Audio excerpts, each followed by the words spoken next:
Here are 5 awful traits that I'm seeing Gen Z inherit from previous generations, things that I thought we learned from and like healed from, but apparently are coming back full swing and even worse.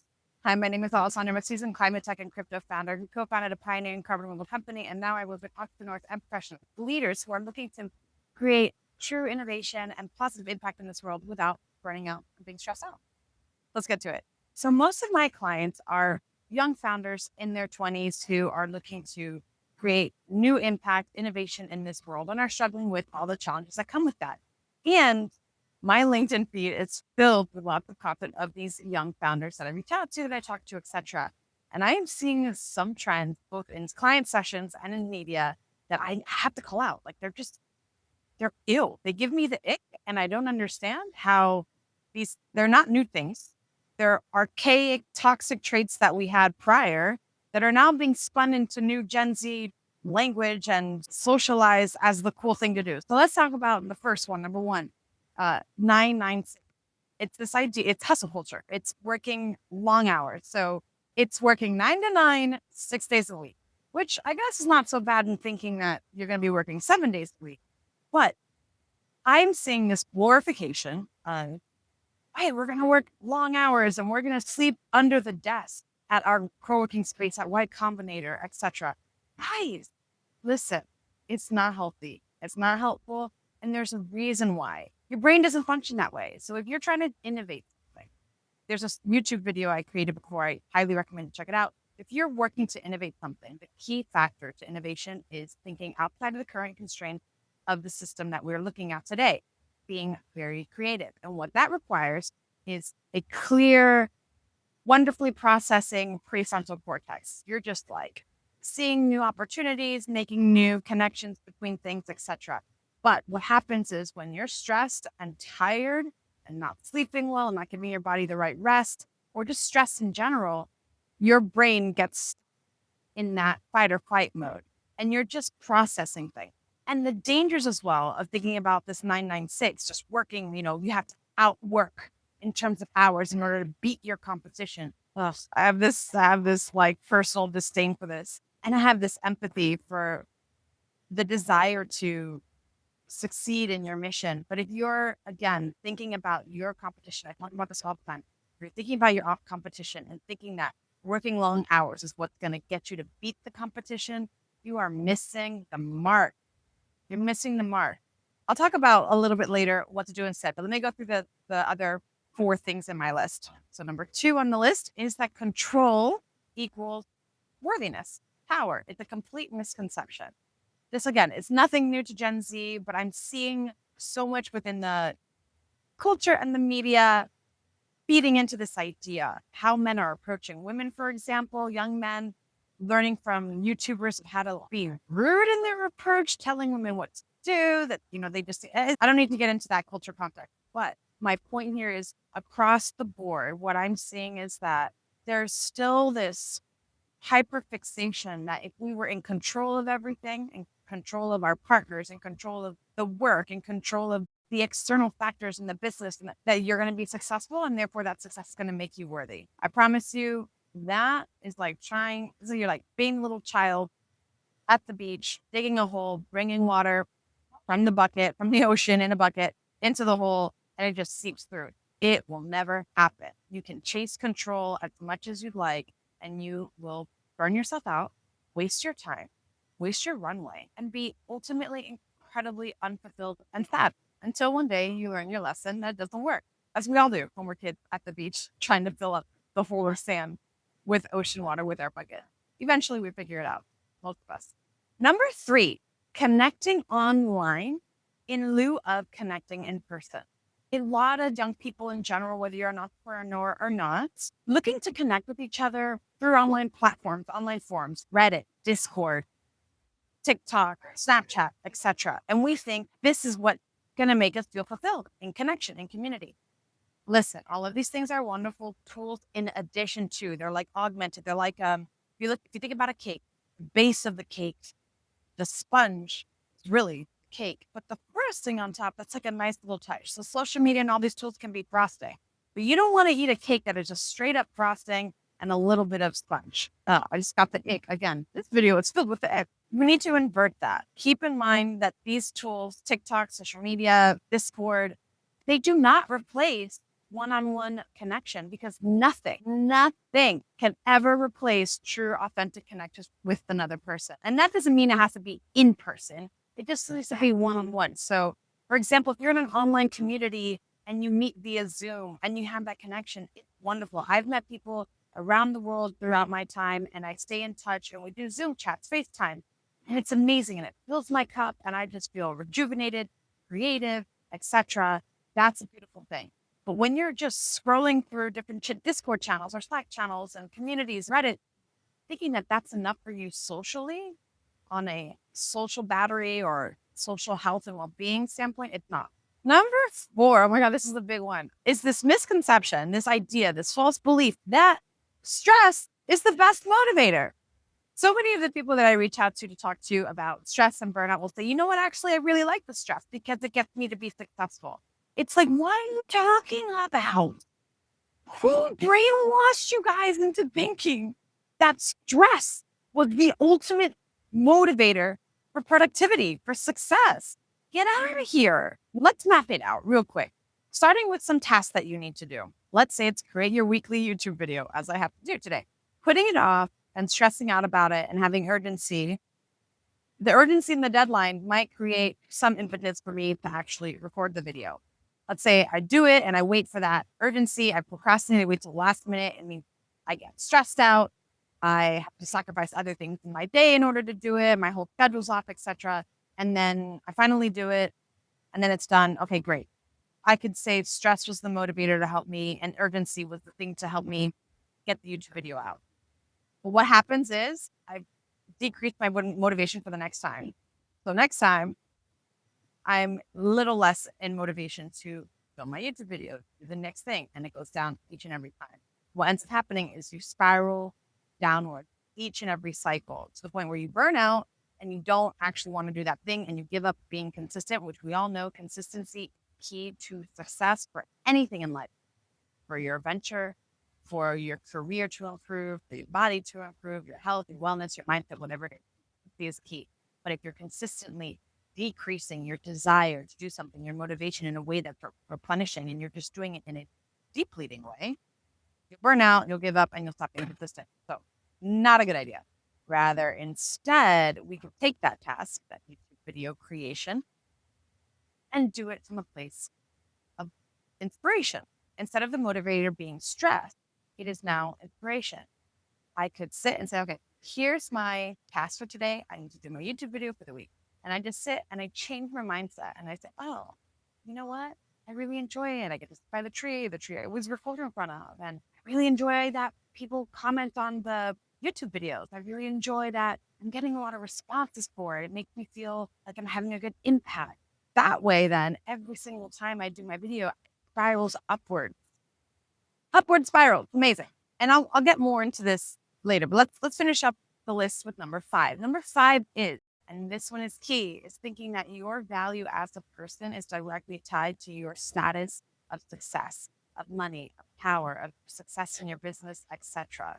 Again, none of these things are new to the Gen Z generation. They're inherited, and they're just coming out in new ways. And I'm taking the time to record this video because I'm cautious. I want to give a word of caution against continuing to feed these misconceptions, because it's not for our highest good. And for those entrepreneurs looking to create a better world with what they're bringing to the world, these are some things you need to be aware of, and just dispel yourself of these notions, of these misconceptions.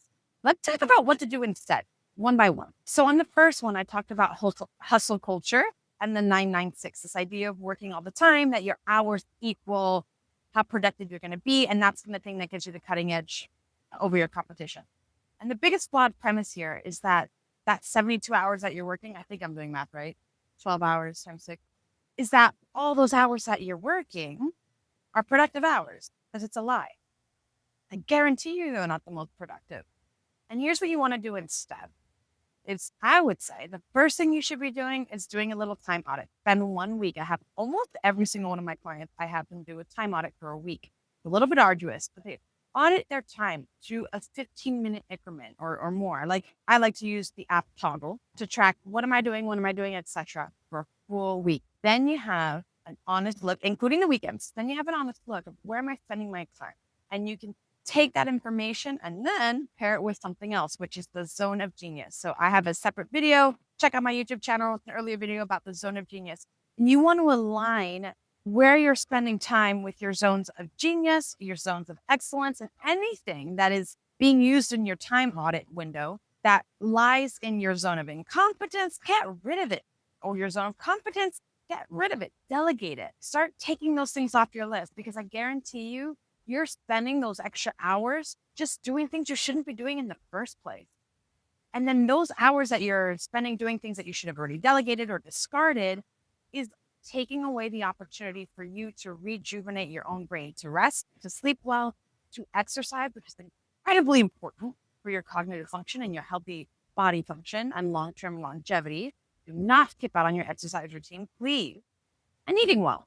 And maybe sticking in a meditation maybe twice a week or so. My recommendation. Okay, so moving on to the second thing was that misconception about complete control gives you power, certainty. Please hear me when I say you will never be able to control everything in your life. You can look at all of the news and the macro trends. You can look at what you're doing today, whatever.